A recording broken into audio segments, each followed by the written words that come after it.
فأنا ناصح لإخواني بالصدع بالحق تبيض وجوههم. السكوت في مسألة الحزبية يضرها، فاصدع بما تؤمر وأعرض عن المشركين. سلامي على دماج ورجالها والشيخ يحيى ودار العلم يا سعد بانيها. بسم الله الرحمن الرحيم.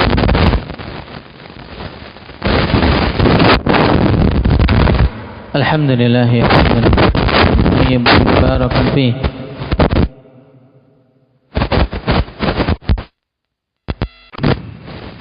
كما يحب ربنا ويرضاه.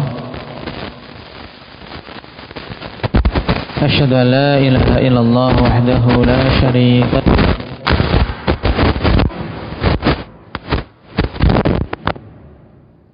وأشهد أن محمدا عبده ورسوله صلى الله عليه وعلى آله وأصحابه ومن تبعهم بإحسان إلى يوم الدين. أما بعد. Pertemuan yang lalu kita selesai dari membaca bab makana atau innaka la tahdi man ahbabta walakinnallaha yahdi man yasha. Kesesuaian bab ini dengan kitab tauhid apa? Syukran.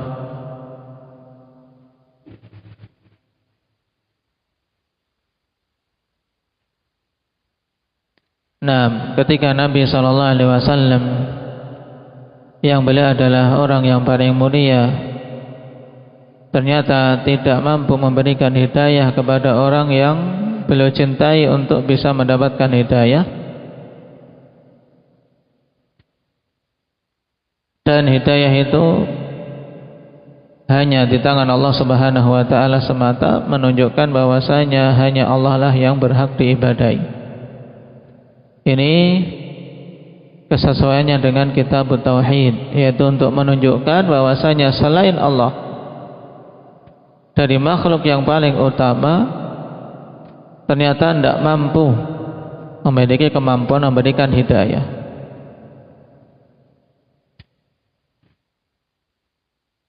Dan menunjukkan kelemahan segala sesuatu selain Allah Subhanahu wa taala. Adapun kesesuaiannya dengan bab sebelumnya, bab tentang syafa'ah, apa kesesuaiannya? Ismail.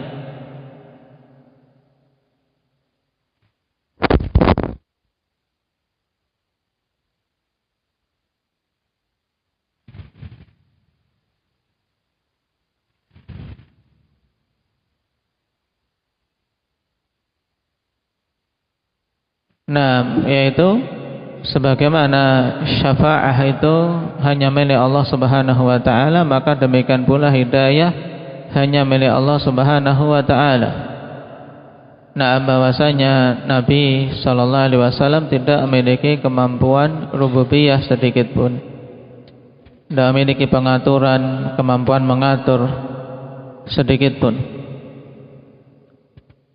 Taib, dan ini burhan bukti-bukti tentang tauhid. Sekarang kita masuk pada masail. Al-ula tafsiru qawlihi innaka la tahdi man ahbabta. Yang pertama adalah tafsir dari perkataan Allah Subhanahu wa taala, innaka la tahdi man ahbabta. Engkau tidak akan mampu, wahai Nabi, memberikan hidayah kepada orang yang engkau cintai. Di sini ada iskal. Bukankah kita tidak boleh mencintai orang-orang kafir walaupun mereka itu karib kerabat? Naam. Sebagaimana dalam akhir surat Al-Mujadilah, la tajidu qauman yu'minuna billahi wal yawmil akhir yuwadduna man haddallaha wa rasulah. Bagaimana menjawabnya, Rifki?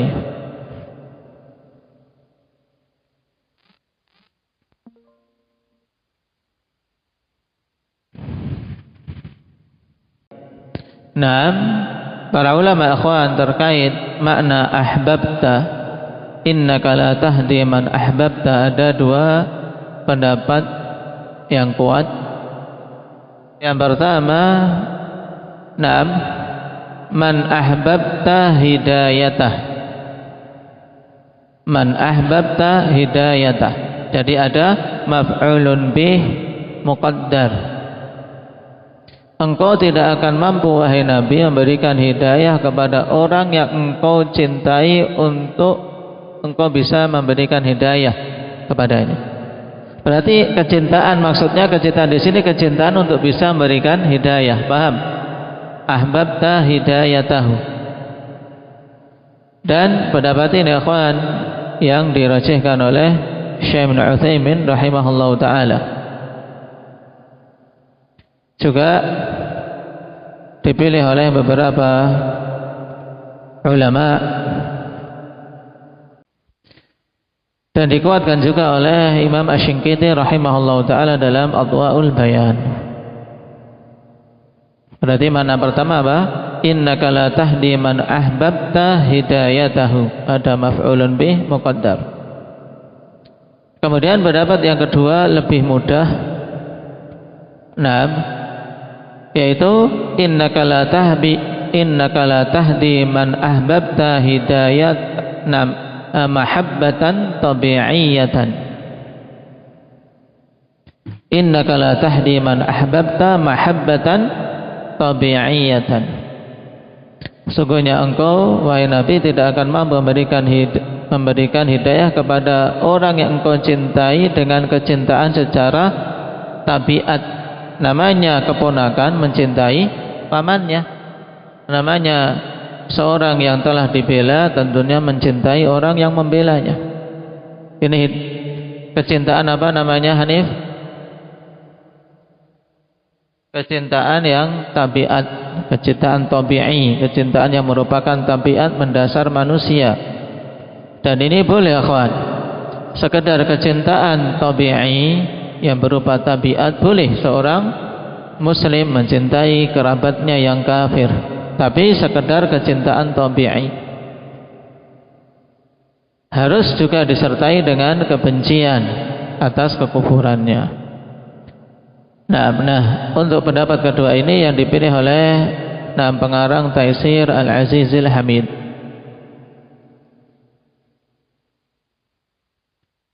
Dan kedua-duanya kuat, akhwan. Nah, dan terkait ayat ini, innaka la tahdi man ahbabta, engkau tidak akan mau memberikan hidayah pada orang yang engkau cintai. Nah, hidayah yang ditiadakan itu hidayah apa, Talha? Yang Nabi tidak bisa memberikan hidayah, hidayah apa?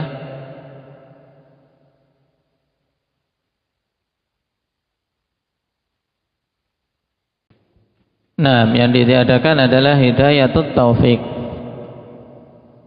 Karena hidayatut taufik, siapa yang mampu memberikannya? Yahya, Allah Subhanahu wa taala saja. Hidayah yang kedua yang Nabi sallallahu alaihi wasallam mampu untuk memberikannya, hidayah apa namanya? Hidayah apa namanya, Hamzah? Hidayah irsyad wal bayan. Maksudnya apa itu? Hidayah yang berupa memberikan bimbingan, memberikan dakwah, petunjuk pada manusia. Taib. Ats-tsaniyah, faedah kedua atau masalah kedua, tafsiru qawlihi ma kana lin nabiyyi wal ladzina amanu ay yastaghfiru lil musyrikin walau kanu uli qurba min ba'di ma tabayyana lahum annahum ashabul jahim. Maknanya dulu bagaimana ini? Indak ya Hudzaifah. Makna dari ayat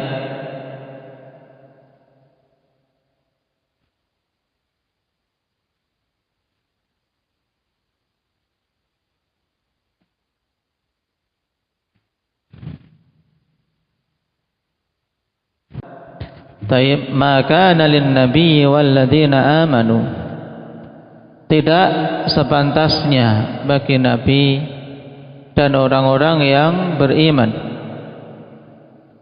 ayastaghfiru lil musyrikin, untuk memintakan ampunan kepada orang-orang musyrik, walau kanu uli qurba, walaupun mereka itu adalah karib kerabat, mimba dima tabayyana lahum annahum ashabul jahim, setelah jelas bahwasanya mereka itu penduduk neraka jahanam, yaitu mati di atas kekufuran.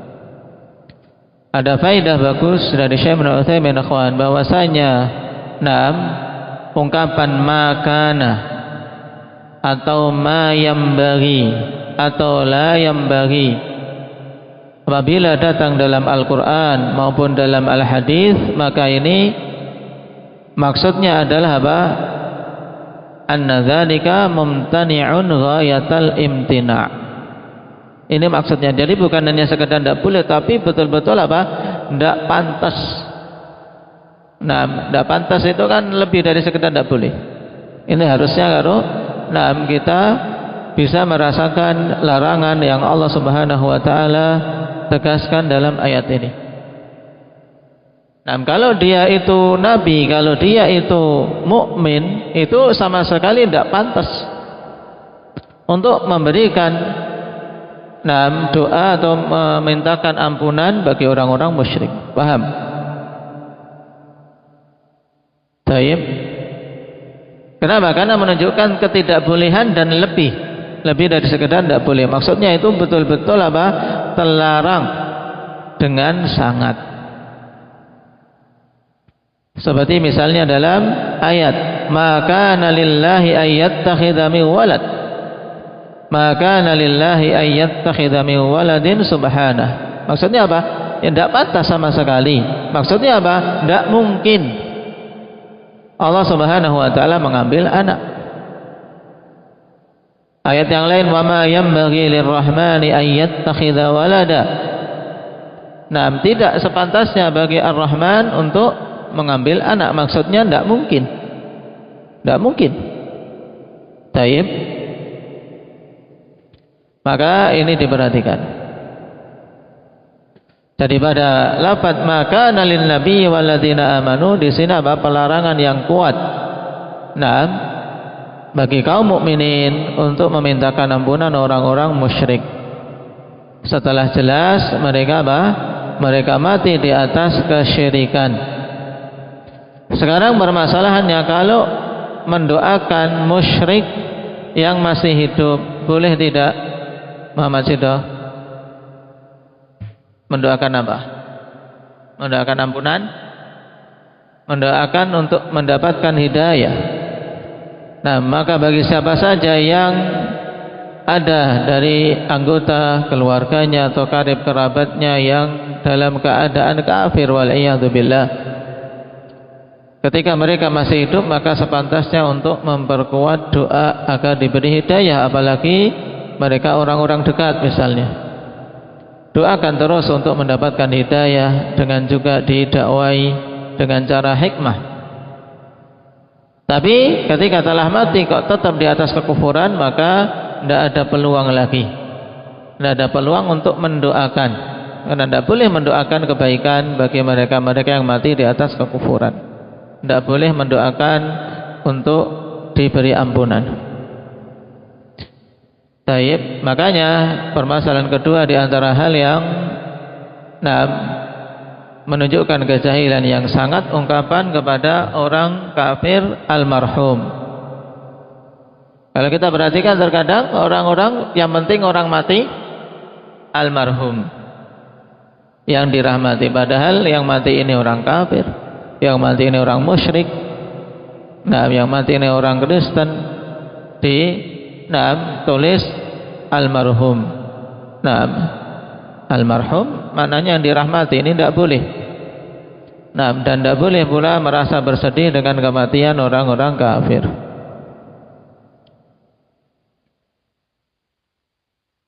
Baik. As-salitsah, masalah yang ketiga, wahiyal mas'alatul kabirah tafsiru qaulihi qul la ilaha illallah bi khilafi ma 'alaihi man yadda'il ilma. Permasalahan ketiga yaitu permasalahan yang besar tentang tafsir perkataan Nabi sallallahu alaihi wasallam, qul la ilaha illallah. Nabi katakan kepada siapa ini Muhammad Aceh? Qul la ilaha illallah. Kepada paman beliau namanya Abu Talib. Nama Abu Talib siapa?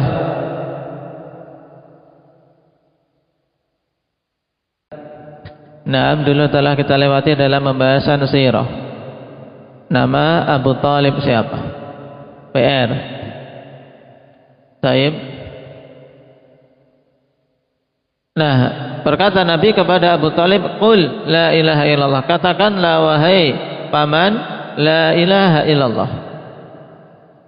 Apakah yang dimaksud hanya sekedar disuruh mengatakan, suruh mengucapkan ini tok, akmal? Tidak. Kalau sekedar suruh mengucapkan tok tanpa meyakini, tentu Abu Talib akan apa? Akan mudah saja mengucapkannya. Tapi, nah, di sini ketika seorang mengatakan la ilaha illallah berarti apa? Dia konsekuensinya harus meniadakan semua ilah-ilah yang dia sembah selain Allah. Jadi harus mengingkari semua berhala-berhala yang mereka sembah. Kemudian menetapkan bahwasanya hanya Allah Subhanahu wa taala semata yang berhak untuk diibadahi. Dan ini dipahami oleh orang-orang musyrikin Quraisy saat itu. Makanya ketika diperintahkan untuk mengucapkan la ilaha illallah, mereka menjawab aja'alal alihata ilaha wahida inna hadza la syai'un ujab. Apakah Muhammad mau menjadikan ilah yang banyak itu menjadi satu saja? Ini tentunya sebuah perkara yang sangat mengherankan. Berarti menunjukkan Abu Talib paham tak makna la ilaha illallah? Adnan. Abu Talib paham. Karena konsekuensinya harus meninggalkan berhala-berhala yang dia sembah selain Allah. Dan bara'ah, berlepas diri dari agama nenek moyangnya. Makanya dia enggan. Maka dia enggan untuk apa? Mengucapkannya.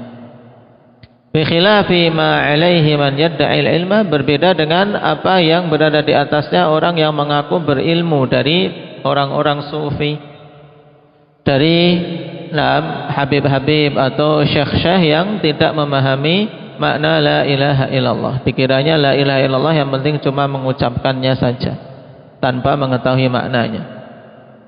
Juga seperti yang banyak diajarkan di sekolah-sekolah, la ilaha illallah maknanya tidak ada Tuhan selain Allah. Ini makna benar atau salah, Umar? Tidak ada Tuhan selain Allah. Salah. Kenapa salahnya? Taib. Nah, salah jelas. Kenapa? Karena di sana banyak Tuhan selain Allah, ya kan? Ada tidak Tuhan-Tuhan selain Allah? Banyak Tuhan selain Allah, tapi Tuhan yang tidak apa? Tidak hak. Tuhan-Tuhan yang tidak hak disebut Tuhan, tapi tidak hak. Nah, ada Yesus, ada Buddha, ada siapa lagi yang diibadahi, Lata, Uzza, Manah, dan seterusnya. Itu mereka anggap Tuhan. Jadi secara fakta jelas salah. Kenapa? Karena di sana banyak sesembahan selain Allah. Akan tetapi sesembahan yang batil, sesembahan yang batil. Kemudian yang kedua, kebatilan makna tidak ada Tuhan selain Allah, akhwan, melazimkan bahwasanya berarti semua Tuhan-Tuhan itu adalah Allah. Berarti yang diibadahi oleh semua manusia dengan berbagai macam jenis agamanya dan kepercayaannya, berarti itu adalah Allah. Karena tidak ada Tuhan selain Allah, berarti Tuhan yang mereka sembah itu semuanya adalah Allah, dan ini batil, konsekuensi yang batil. Berarti makna yang hak untuk la ilaha illallah apa, Raihan?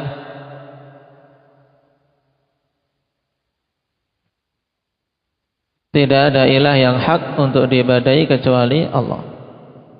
Taib. Ar-rabi'ah anna Aba Jahlin wa man ma'ahu ya'rifuna muradan Nabi sallallahu alaihi wasallam idza qala lirrajul qul la ilaha illallah. Nah, yang keempat bahwasanya Abu Jahal dan orang yang bersama dengan beliau, orang yang bersama dengannya. Siapa yang bersama dengan Abu Jahal saat itu? Siapa namanya? Hanafi. Abdullah bin Abi Umayyah. Abdullah bin Abi Umayyah. Syekh tidak menyebutkan namanya. Kenapa? Karena beliau masuk Islam sebagai bentuk pemuliaan. Beliau masuk Islam. Taib, bahwasanya Abu Jahal dan temannya tersebut mengetahui maksud Nabi sallallahu alaihi wasallam ketika mengatakan kepada Abu Talib, "Qul la ilaha illallah." Qabbahallahu man Abu Jahlin a'lamu minhu bi aslil Islam. Maka sungguh faqabbahallah, sungguh semoga Allah memburukkan dia, orang-orang yang Abu Jahal ternyata lebih berilmu daripadanya tentang pokok-pokok keislaman. Di sini didoakan keburukan orang-orang yang apa? Yang Abu Jahal saja tahu tentang pokok Islam, tapi kok dia mengaku Islam, mengaku bahkan ulama Islam, tapi ternyata tidak tahu la ilaha illallah maknanya apa. Ini maksudnya. Abu Jahal saja tahu, padahal dia dinamakan Abu Jahal karena bodohnya.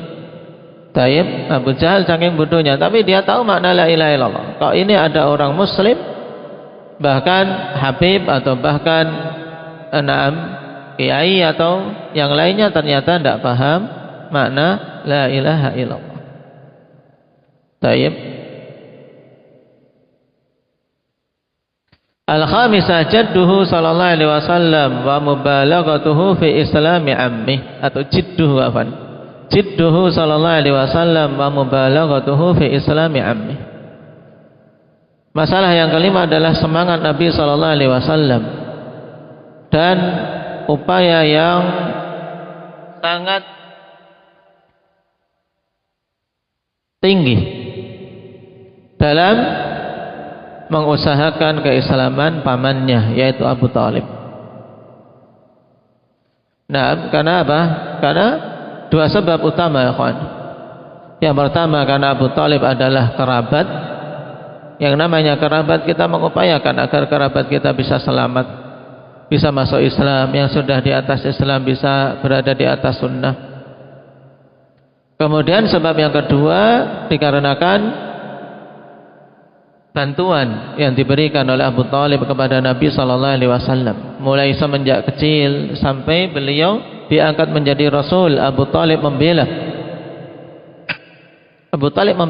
dan Abu Talib ini tahu yang dibawa oleh Nabi kita Muhammad hak, akan tapi hati yang membolak-balikkan adalah Allah Subhanahu wa taala. Taib. Barakallahu fiikum. Ini 6 atau 5 masail kita ambil dulu. Yang masih ketinggalan menghafalnya segera menyusul. Nasallallahu taufiq wassadad walhamdulillahi rabbil alamin.